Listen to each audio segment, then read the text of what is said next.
بسم اللہ الرحمن الرحیم۔ سورہ بنی اسرائیل ہماری شروع تھی۔ آج الحمدللہ فجر میں سورہ بنی اسرائیل مکمل تلاوت ہو گئی ہے۔ سورہ بنی اسرائیل کے اندر اللہ پاک نے بڑے بڑے احکام نازل فرمائے۔ کل جو آپ نے آخری درس سنا اس میں آخری جو آیت تھی اس میں سوال تھا جو روح کے متعلق کیا گیا تھا کہ روح کیا ہوتی ہے، اس پر آپ نے کچھ باتیں سماعت فرمائی۔ اس آیت سے اگلی آیت میں اللہ تعالیٰ کا ارشاد عظیم ہے، آیہ مبارکہ نمبر 86، فرمایا وَلَئِن شِئْنَا، اگر ہم چاہیں، لَنَذْهَبَنَّ بِالَّذِي أَوْحَيْنَا إِلَيْكَ، تو ہم واپس لے لیں وہ وحی جو آپ کی طرف کی گئی ہے۔ ثُمَّ لَا تَجِدُ لَكَ بِهِ عَلَيْنَا وَكِيلًا، پھر کوئی بھی میرے مقابلے میں تمہاری مدد کرنے والا نہیں ہوگا۔ یہ ارشاد ہے ہمارے پیارے نبی کریم صلی اللہ علیہ وآلہ وسلم سے کہ جب لوگ آپ سے سوال کرتے ہیں، اپنی ڈیمانڈز آپ کے سامنے رکھتے ہیں، یہ کفار وغیرہ، تو آپ کی طرف سے ان ساروں کو جواب ہم عطا فرماتے ہیں۔ فرمایا اگر ہم چاہیں تو ہم اپنی وحی جو آپ پر کرتے ہیں جواب کے لیے وہ نہ بھی کریں، لیکن ہم پھر بھی وحی کرتے ہیں۔ کیوں؟ اِلَّا رَحْمَةً مِّن رَبِّكَ، کیونکہ اے میرے محبوب صلی اللہ علیہ وسلم ہم آپ پر بھی ہمیشہ اپنی رحمت کیے رکھتے ہیں۔ اِنَّ فَضْلَهُ كَانَ عَلَيْكَ كَبِيرًا، کیونکہ اس کا فضل آپ کے اوپر ہمیشہ سے بڑا فضل رہا ہے، ہمارے پیارے نبی کریم صلی اللہ علیہ وسلم۔ قل، اب آپ ان سے فرمائیں، ان کافروں سے، لَئِنِ اجْتَمَعَتِ الْإِنسُ وَالْجِنُّ، اگر سارے انسان اکٹھے ہو جائیں اور سارے جن اکٹھے ہو جائیں، کس بات پر؟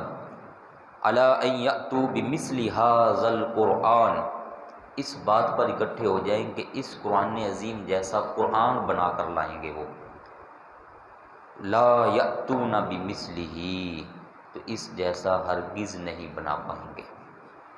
وَلَوْ كَانَ بَعْضُهُمْ لِبَعْضٍ ظَهِيرًا، اگرچہ جن اور انسان آپس میں ایک دوسرے کی مدد کرنے لگ جائیں اور ایک دوسرے کو سکھائیں کہ ایسے لفظ بولو، کلام سکھائیں، کلام کا ہنر سکھائیں، گفتگو کا ہنر سکھائیں، شعر و شاعری کا ہنر سکھا لیں، جو کرنا کر لیں، لیکن اس جیسا قرآن عظیم یہ ہرگز نہیں بنا پائیں گے، کیونکہ یہ انسانی کلام ہے ہی نہیں۔ اگر یہ انسانی ہو تو پھر مخلوق کا کلام ہو تو مخلوق ایسا کوئی دوسرا بھی کر سکتا ہے، جب مخلوق کا یہ ہے ہی نہیں تو مخلوق بنا کیسے سکتی ہے؟ یہ سارے کا سارا خالق کی طرف سے نازل شدہ ہے۔ فرمایا وَلَقَدْ صَرَّفْنَا لِلنَّاسِ فِي هَٰذَا الْقُرْآنِ، بے شک ہم لوگوں کے لیے بدل بدل کر قرآن عظیم کی آیات نازل فرماتے ہیں، من کل مثل، اور ہر طرح کی مثال بھی ان کے سامنے بیان فرماتے ہیں، لیکن ہوتا کیا ہے؟ فَأَبَىٰ أَكْثَرُ النَّاسِ إِلَّا كُفُورًا، تو اکثر لوگ ناشکری کرتے ہیں ہمارے قرآن پاک کے نازل ہونے پر۔ جب بھی ہم کوئی آیت نازل کرتے تو اکثر ناشکری کرتے ہیں، اور یہ ذہن میں رکھیے گا آپ، یہ جو اکثر فرمایا ہے نا، یہ تب سے لے کر جب سے قرآن عظیم نازل ہونا شروع ہوا، مکہ المکرمہ سے، پھر مدینہ المنورہ، اور اب تب سے اب تک اکثر لوگ قرآن عظیم کے منکر رہے ہیں، اکثر یہ منکر رہے ہیں، کیونکہ اب بھی دیکھ لیں پوری دنیا کے اندر انسانوں کی جو تعداد ہے وہ کتنی ہے؟ 7 ارب سے بھی اوپر ہے، اور ان 7 ارب سے اوپر جو زیادہ لوگ ہیں، ان میں سے جو قرآن عظیم کو ماننے والے ہیں، جو اپنے آپ کو مسلمان کہلواتے ہیں، ان کی تعداد کتنی ہے؟ 2 ارب کے قریب، اور ان 2 ارب میں سے بھی کئی وہ ہیں جو قرآن عظیم کو مانتے ہیں اپنی تشریحات پر، جیسے میرا دل چاہا ویسے مان لیا، حالانکہ ایسا نہیں ہونا چاہیے۔ قرآن عظیم کو ماننا چاہیے ان تشریحات پر، ان تفسیرات پر، اس مفہوم پر جو اللہ پاک نے پیارے نبی کریم صلی اللہ علیہ وآلہ وسلم کو عطا فرمایا، اور آگے صحابہ اکرام علیہم رضوان کو آپ صلی اللہ علیہ وآلہ وسلم نے عطا فرمایا۔ اس لیے اللہ پاک فرماتا ہے فَأَبَى أَكْثَرُ النَّاسِ إِلَّا كُفُورًا، اکثر لوگ اس کا انکار بھی کرتے ہیں، اور اگر کوئی مانتے ہیں تو وہ بھی ناشکری کرتے ہوئے مانتے ہیں، شکر نہیں بجا لاتے کہ یہ کتنی بڑی ہدایت کی کتاب، رحمت والی کتاب، شفا والی کتاب، دلوں کے زنگ دور کرنے والی کتاب اللہ پاک نے ہمارے لیے عطا فرمائی ہوئی ہے۔ یہ وقالو، اور آگے فرمایا کہ الٹا یہ آگے سے کہتے کیا ہیں، یہ کافر جو ڈیمانڈ کرتے تھے نبی کریم صلی اللہ علیہ وآلہ وسلم سے، وہ کہنے لگے لن نؤمن لک، ہم آپ پر ایمان نہیں لائیں گے، حتی تفجر لنا من الارض ینبوعا، یہ انہوں نے شرطیں رکھی کہ ہم آپ پر ایمان لا سکتے ہیں کہ جب آپ ہمارے سامنے یہ کریں، کیا؟ ایک بات کہ آپ ہمارے سامنے زمین سے چشمہ وہ فوری طور پر بہا دیں تو ہم آپ پر ایمان لائیں گے، ایک شرط۔ دوسری او تکون لک جنۃ من نخیل وعنب، یا پھر آپ کے پاس یہ باغ ہونے چاہیے انگوروں کے اور کھجوروں کے، فتفجر الانہار خلالها تفجیرا، تو آپ اس کے اندر، آپ صلی اللہ علیہ وآلہ وسلم اس باغ کے اندر نہریں جاری کر کے دکھائیں، بس محنت کچھ نہ کرنی پڑے، باغ ہوں اور اس میں آپ نہریں جاری کر دیں۔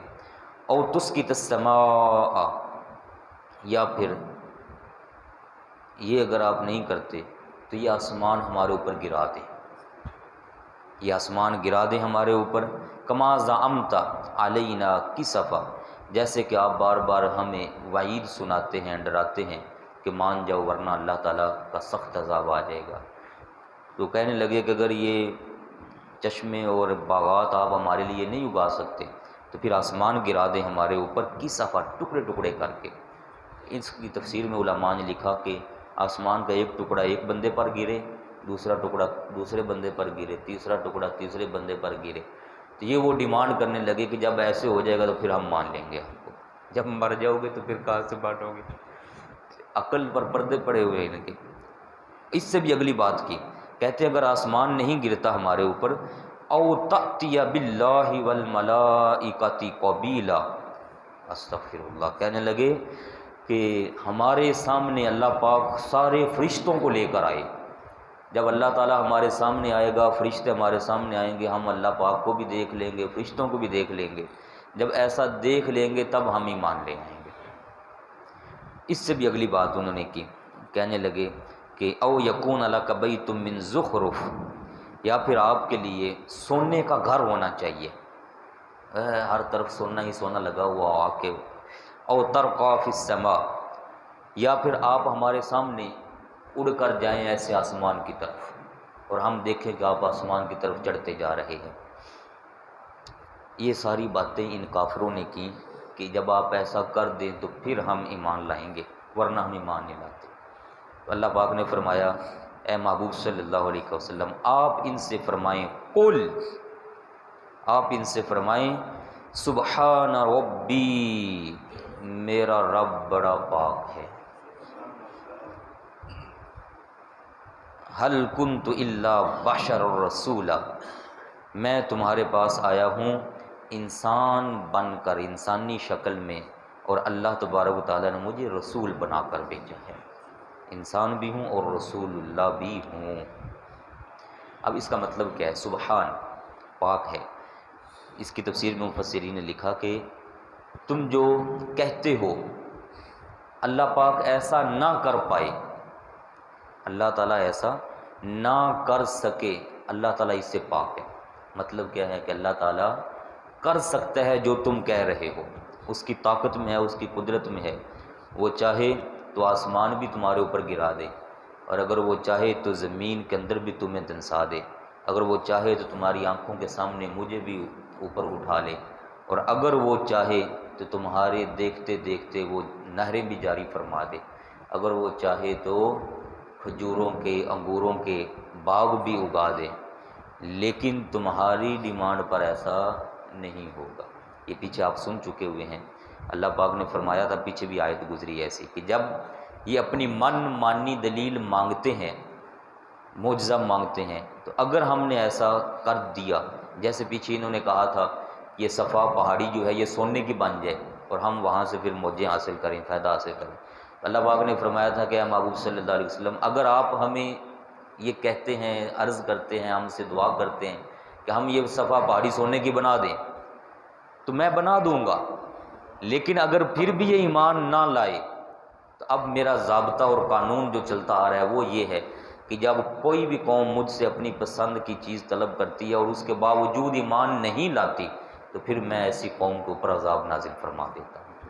تو وہاں کریم آقا علیہ السلام نے عرض کی تھی مولا کہ ان کو ان کے حال پر رہنے دے، اگر یہ نہیں تو مجھے امید ہے کہ ان کی آنے والی نسلیں وہ تیری عبادت ضرور کیا کریں گے، تجھے ضرور مانیں گے۔ پھر اللہ پاک نے ان کو ان کے حال پر چھوڑا۔ تو ایسے یہاں پر بھی ہے، وما منع الناس، یہ لوگ ایمان کیوں نہیں لاتے تھے؟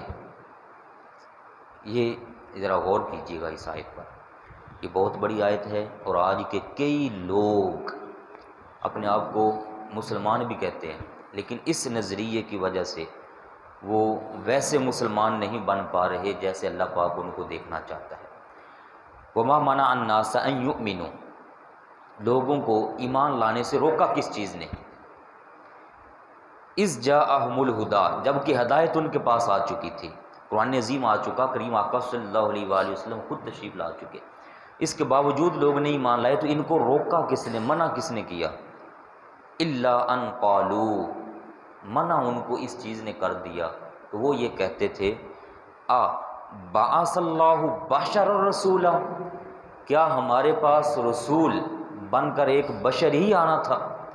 وہ نبی کریم صلی اللہ علیہ وآلہ وسلم کو صرف بشر سمجھتے تھے کہ یہ ایک انسان ہے، ہمارے پاس آ گئے ہیں، تو بس یہ ایک انسان ہی ہمارے پاس رسول بن کے آنا تھا۔ پیچھے کریم آقا علیہ السلام خود جواب دے چکے ان کو کہ میں صرف بشر نہیں ہوں، بشر ہوتا تو تم اپنے جیسا مجھے سمجھ سکتے تھے، لیکن میں بشر نہیں ہوں بلکہ بشر الرسول، میں ایسا بشر ہوں جس کو اللہ پاک نے اپنا برگزیدہ رسول بنایا ہوا ہے۔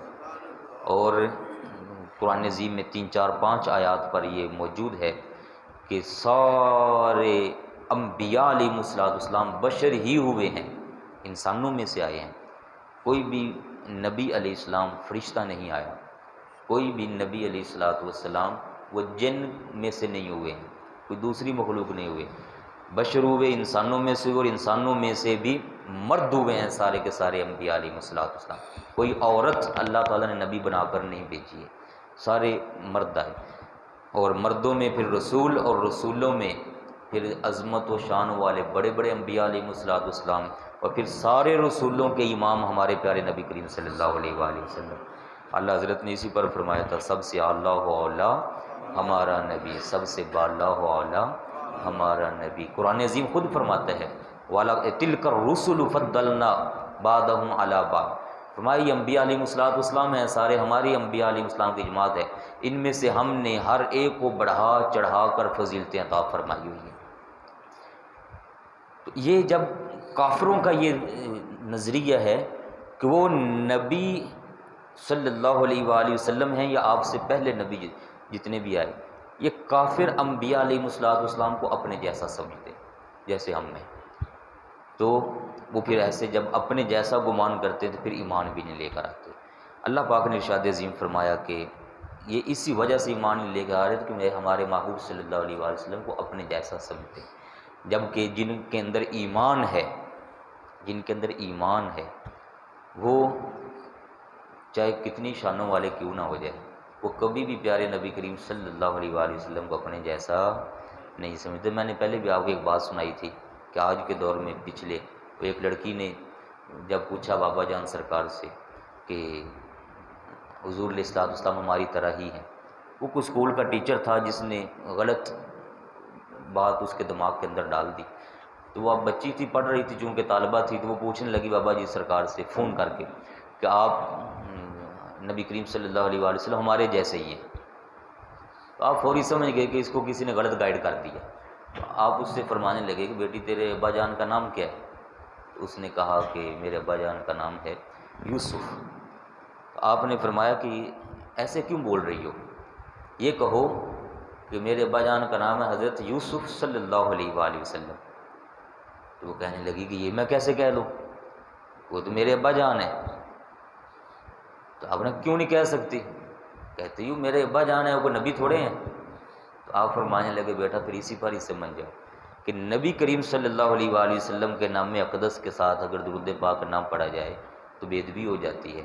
وہ جان بوجھ کے نہ پڑھیں تو اور زیادہ بے ادبی ہوتی ہے، اور عام بندے کے لیے پڑھیں تو بے ادبی ہو جاتی ہے، گستاخی ہو جاتی ہے کہ عام بندے کے لیے اس طرح سے بولنا گویا نبی کے ساتھ ملا. تو اتنے پر چونکہ وہ برین اس کا واش ہونے والا تھا تو اتنے پر ہی کہتی ہے. یہ عقلی جواب تھا اس کے لیے، تو قرآن و حدیث کے تو بڑے دلائل ہیں. تو عقلی جواب تھا اس کے لیے، فوری طور پر کہتی ہے مجھے سمجھ آ گئی کہ پیارے نبی کریم صلی اللہ علیہ وآلہ وسلم ہمارے جیسے نہیں ہیں. یہ اپنے جیسا ہی سمجھ لینا یہ کفار کا نظریہ ہے، اور ایمان والا کبھی ایسا نہیں سمجھے گا. کل میں پڑھ رہا تھا کہ ہمارے یہ ہاتھ ہیں، کیا ہے ان میں کمال؟ کیا ہے؟ کچھ بھی نہیں. اور امام الانبیاء صلی اللہ علیہ وآلہ وسلم انگلی کا اشارہ فرماتے ہیں چاند دو ٹکڑے ہو جاتے ہیں. اللہ پاک نے کمال دیا ان کو. آپ صلی اللہ علیہ وآلہ وسلم کی آنکھ مبارک کا کیا عالم ہے. ہماری آنکھیں دیوار کے پیچھے نہیں دیکھ سکتی، کچھ بھی نہیں نظر نہیں آتا. اور آپ صلی اللہ علیہ وآلہ وسلم ایسے کر کے کھڑے ہوں تو آپ فرماتے ہیں کہ میں جنت کے اندر دیکھ رہا ہوں. آپ بخاری شریف کی یہ روایت ہے، ایسے دستے مبارک کو بلند فرمایا پھر واپس فرما لیا. صحابہ کرام علیہ رضوان نے پوچھا حضور یہ کیا انداز مبارک ہے؟ اب نماز میں یہ طریقہ، یہ نماز کے اندر کا واقعہ ہے، نماز میں کیا ہم بھی ایک بار ایسا کر لیا کریں کہ یہ طریقہ آپ کی سنت مبارک کو دیکھتے ہوئے؟ آپ نے فرمایا نہیں میرے پیارے صحابہ کرام، ہوا یہ تھا کہ میں نے جنت کے اندر ایک بڑا ہی خوبصورت خوشہ دیکھا، تو میں نے چاہا کہ اس کو توڑ لوں تمہارے لیے لے آؤں. اگر میں لے آتا تو قیامت تک لوگ کھاتے رہتے، وہ جنتی خوشہ کبھی ختم نہ ہوتا. لیکن میں نے کہا کہ یہ لوگ آزمائش میں پڑ جائیں گے، جیسے وہ من و سلوہ والے آزمائش میں پڑ گئے تھے، تو میں نے تمہارے اوپر رحمت کرتے ہوئے وہ نہیں توڑا. آپ صلی اللہ علیہ وآلہ وسلم تو کمال ہے. آپ فرماتے ہیں کہ جس وقت میں اپنی والدہ ماجدہ کے پیٹ کے اندر تھا، ان کے بطن مبارک کے اندر تھا، تب بھی میں لوح پر چلنے والے قلم کی آواز سنا کرتا تھا. آپ صلی اللہ علیہ وآلہ وسلم کی تو سبحان اللہ عظمت شان کے. آپ ایسے کر کے جب ہاتھ پھیرتے ہیں ٹوٹی ہوئی پنڈلی پر تو ٹوٹی پنڈلی درست ہو جاتی ہے.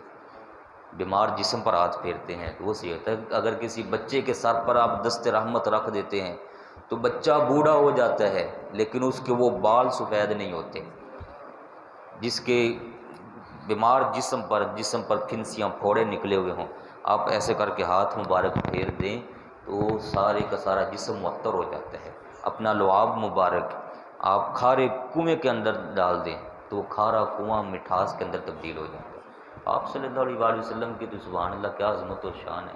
بندہ یہ کہتا ہے کہ میرے جیسے ہیں. اسی کو کہو کہ ذرا اپنے گھر میں ہنڈیا کے اندر ایک دفعہ لعاب ڈال کے دکھا، ہنڈیا میں ڈال دینا لعاب اور ساروں سے کہنا آجو کاکیو آؤ بیوی زوجہ محترمہ آؤ ذرا میں دیچ لعاب سٹا ہے اپنا، آؤ سارے کھا لو. کھائیں گے سکے.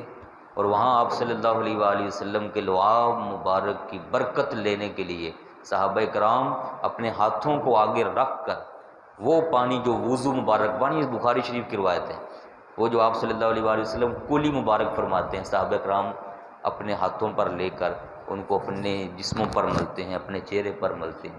اور جس کو پانی نہیں ملتا وہ دوسرے صحابی کے ہاتھ سے اپنا ہاتھ مس کر کے اپنے جسم پر ملتا ہے کہ آقا پاک کے جسم سے لگا ہوا پانی ہمارے جسم سے چھو جائے تو جہنم کی آگ ہمارے اوپر حرام ہو جائے گی. یہ نظریہ کہ ہمارے جیسے کا کر لینا یہ کفار کا طریقہ ہے. قرآن عظیم یہ فرما رہے ہیں، اسی وجہ سے ان کو ایمان نصیب نہیں ہوتا. اور جو کلمہ شریف بھی پڑھے اور پھر اس طرح کی باتیں کرے تو اس کا مطلب ہے کہ وہ سچا سچا کھرا ایمان والا نہیں ہے.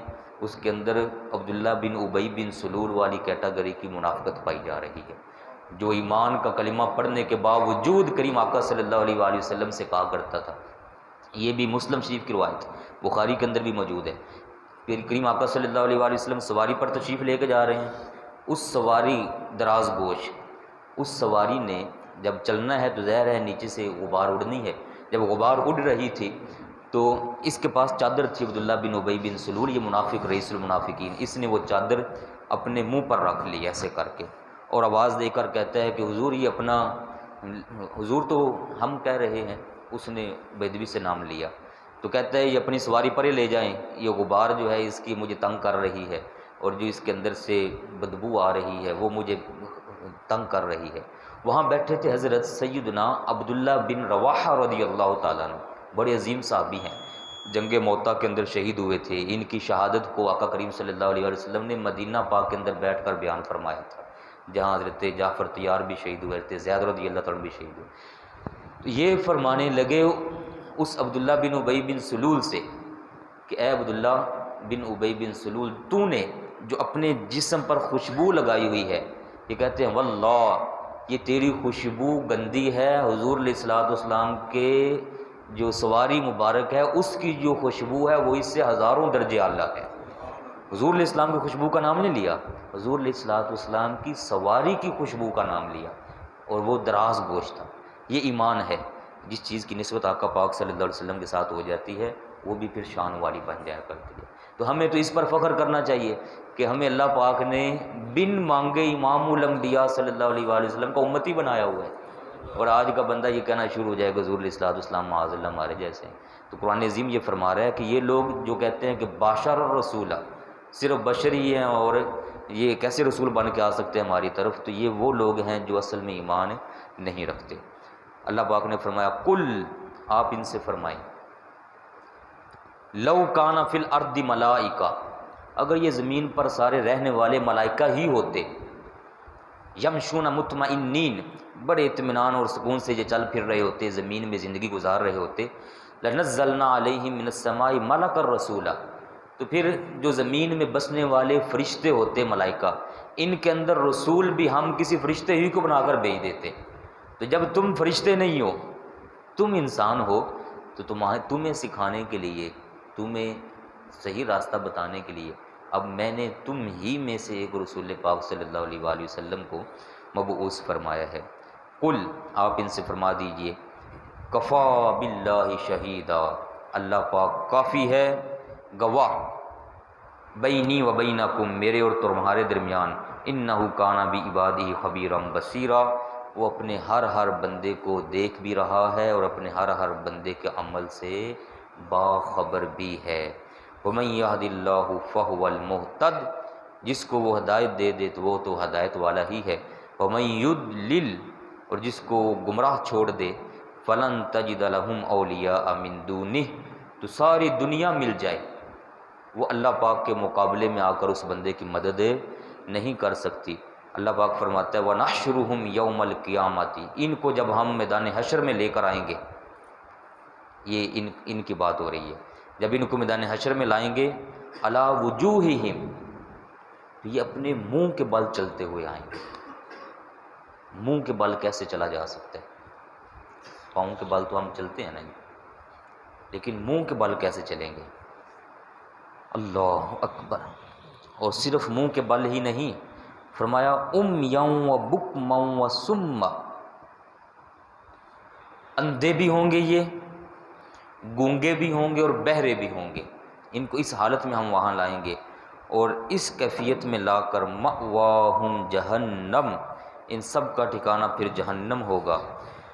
کلما خبت زدناہم سعیرا، جب بھی جہنم کی آگ بجھنے لگے گی اس کو دوبارہ سے پھر بھڑکا دیا جائے گا۔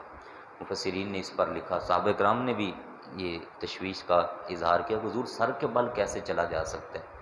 تو آپ صلی اللہ علیہ وآلہ وسلم نے فرمایا جو ذات پاؤں کے بل چلا سکتی ہے وہ سر کے بل بھی چلا سکتی ہے۔ ماننا تو اللہ پاک کی قدرت کو ہے نا، وہ سر کے بل بھی لائے گا۔ اللہ تعالی ہمیں محفوظ رکھے ان کافروں کے جو نظریات ہمیں بار بار اللہ تعالی ارشاد فرما رہا ہے، ان کے نظریات سے محفوظ رکھے، ہمارے ایمان کی حفاظت فرمائے، اور دنیا کے جتنے بھی بے دین کافر لوگ ہیں ان کے لیے دعا کرتے ہیں ہم، اللہ تعالیٰ ان کو ہدایت نصیب فرما دے، اور ہمارے ایمان کو مرتے دم تک، آخری وقت تک اللہ پاک محفوظ رکھ کر قبر حشر میں کامیابیاں عطا فرمائے۔ وما علیہ الا البلاغ۔ بسم اللہ۔